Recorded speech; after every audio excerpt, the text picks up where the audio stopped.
Yan guys, para makumpleto po natin kung ano ang proseso ng pagpoproseso ng isda mula dun sa balsa na pinangahakot mula sa baklad, diretso po yan sa timbangan. Yan. Wow!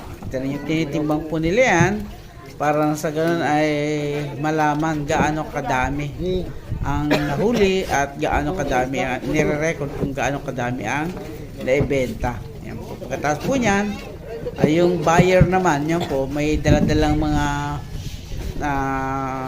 banyere yan at saka yelo. Pagkatapos ng timbang po, diretso naman yan doon yan. Makita nyo, kinakamada nila.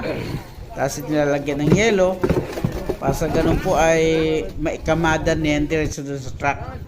So, ganyan po yung sistema. So, yun, makita ninyo, tambak yung kanilang mga banyera na puno ng yelo.